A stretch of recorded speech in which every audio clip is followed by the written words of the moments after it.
Sorry about that. Sometimes the camera only lets you do 10 minutes at a time for some strange reason. Plus, I want to set up some more books, just to nail in a point as well. Now, according to this person, I'm a key issue kind of person, which I'm really not. I mean, will I go after key issues if I can? Yeah. I think everybody will. You know, especially with characters you enjoy. Like, here's the first appearance of Venom. You know how long it took me to get that? A long time. And it's signed by Todd McFarlane. Took forever to do that. Now, here's one that took, let's see, 20-something years to get. Amazing Spider-Man number 300, and there you go, it's a barcode. But this I was trying to get from 1990 to 2012 when I finally got it, so you can do the math on that. Now, that's a long-ass hunt, because every time I always tried to get this book, there was always something that happened. I would always have some kind of money issue, you know, I had to pay for something else, deals fell through, you know, it was way too expensive, blah, blah, blah. So that's when I got the Chrome edition when I worked at a comic book store.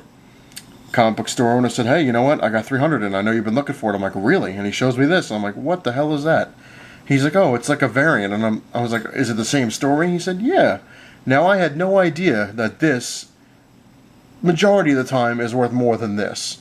Now, the question is, well, if you had this, why'd you bother to get this? Why? Because I wanted the damn original, that's why, and it's my collection. I'm going to do what I want. And that's what I want Hero Hunter 81 to really, truly realize, that his collection is his collection, and you do with it what you will. You know, don't let anybody ever tell you any different. You know, your collection, I think, kicks ass. I think it's amazing. I love what you do with that wall. I might steal that idea with how you put the stuff up. So, thank you. Now, here's another example. Another key issue. This is an issue I didn't think was a key issue when I got it. Why? Because I had no idea. I bought this when the day it came out. I was working in the comic book store, and I looked at it, I said, oh my god. I was like, it's a red and black Venom. Had no idea who the hell Carnage was. Not a clue. Did I know friggin' 20-something years from now this would be extremely, you know, well, not extremely expensive, but up in price because Carnage is huge? No. I got it because I thought the cover kicked ass, and I liked the story. Does that make me an asshole because it's a key issue now? No. It's part of my collection. Most people know I'm a huge Amazing Spider-Man fan, and that's what the majority of my stuff consists of.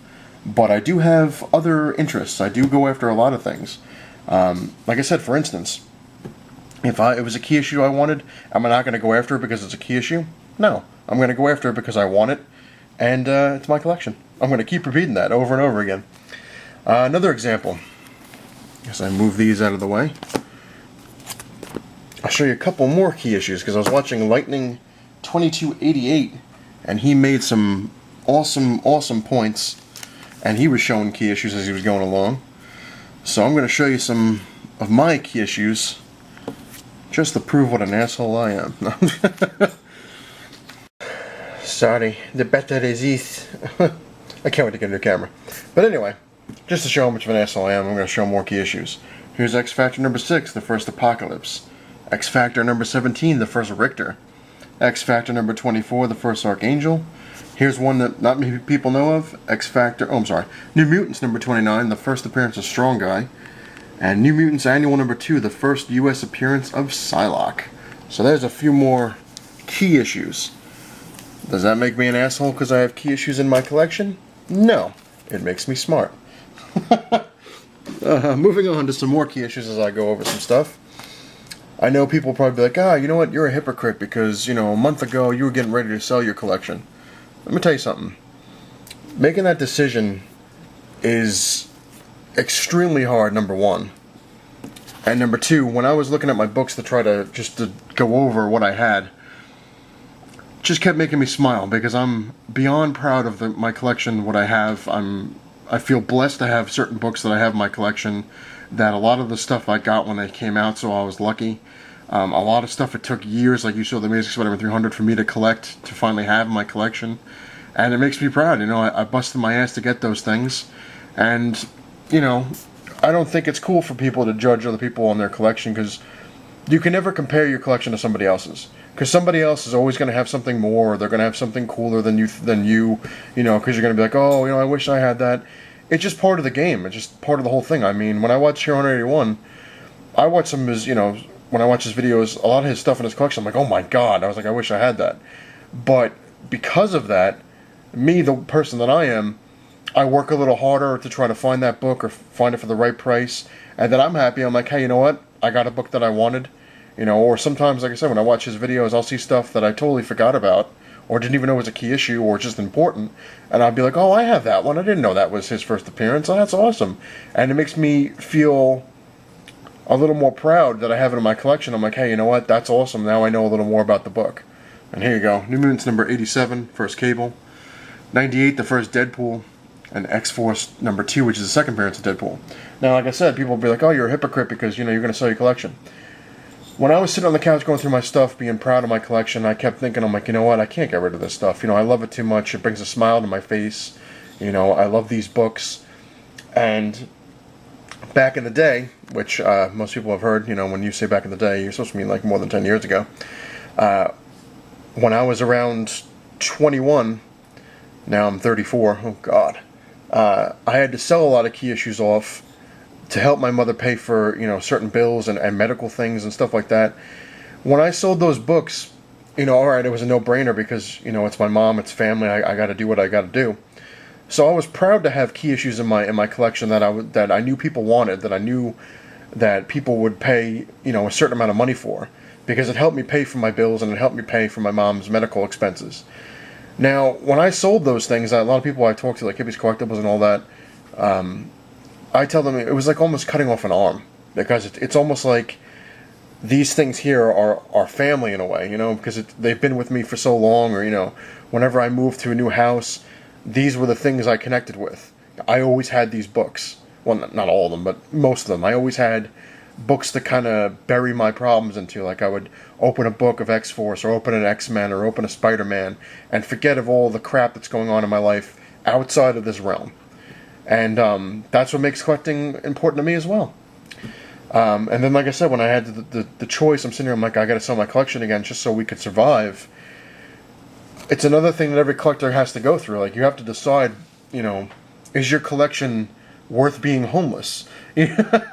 I'm telling you, your collection is not going to help you when you're out on the street with no food and no shelter and no water or anything like that. I mean, if you come down to that, again, it's everyone's choice. I mean, I know people that are such diehard collectors that they will actually go without food just so they can buy a certain book. There you go. And there's really nothing wrong with that. I mean, that's your own, it's your own thing. It's your own way of collecting. And that's why, like I said, I want to make this for Hero Hunter 81. I want him to know that what he collects is awesome and he should never change unless he wants to change and go for other things. That's up to him. It's his collection. And any other new collector out there, never be ashamed of your collection. Never be ashamed of how you collect. And again, never compare your collection, because they always say the grass is greener on the other side. Because you will find stuff that you just be like, oh my god, it might drive you insane. But yeah, don't go crazy. Get what you want. And like Hippies Collectibles always says, oh man, what was it? Like what you collect and... Oh wait, no, crap, I'm never going to get it right. Collect what you like and love what you collect, I think. Oh god, Hippie's going to beat my ass. But he knows what he says, and you know what he says if you watch his stuff. So there's that stuff. Now, I'm going to show a couple more, and then I'm going to be on my way. A lot of things, too, I also get on my channel, so Hero Hunter 1 should not worry too much, is I always get people, not always, but most of the time I get, oh, well, you know, you just show off your collection, and, you know, you're just trying to, you know, technical difficulties. People think like I'm doing this to show off and be like, hey, look, I'm cooler than you because I have this book. You know, you can't beat me because I have a higher grade issue of this, or I have this and you don't have it. Like Omega Men number 3, the first Lobo. Amazing Spider-Man 238, the first Hobgoblin. With the tattoos, I might add. That's showing off. No. But, I just honestly, I show these books because I know people are interested in them. I show them because I like to show them and show people what I'm interested in. And sometimes, you know, I get questions, or I get, you know, people asking, hey, can you show this part of your collection? Can you show that part of your collection? What CGCs do you have? You know, what of this do you have? And I don't mind.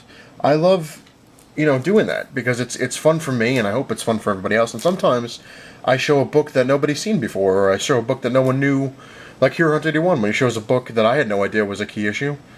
sometimes it helps out. It helps people in the community, like, oh, I didn't know about that book. You know, like that Usagi one that he has. I didn't know that was his first appearance. That's freaking awesome. So you learn something new every day. Here's a couple more. Amazing Spider-Man 46, the first Shocker. Iron Fist number 14, the first Sabretooth. Cool stuff. That's going to fall, but I caught it. Yes, because I'm coordinated today.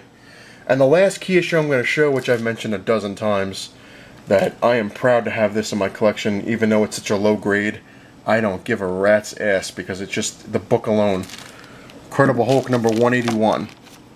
The first full appearance of Wolverine. 1.8. Now, people could say, hey, it's a 1.8. That book sucks. I don't care. I am more than happy to have this in my collection. Would it be cool to upgrade down the line? Yeah. Am I going to have that kind of money to upgrade down the line? I don't know. But I'm happy to have at least a copy in my collection. This thing could be a .5 for all I cared. Me, as long as the cover is, sound, not too much damage, I'm good. Granted, it doesn't have the value stamp. Okay, fine. It's got a scuff of the Hulk. But how often are you going to really notice that from a distance? Right? Right. So in closing on this lovely video, Hero Hunter 81, don't change, man. Keep your stuff coming. Keep collecting those key issues because I enjoy watching it. And I'm sure dozens of people enjoy watching your stuff.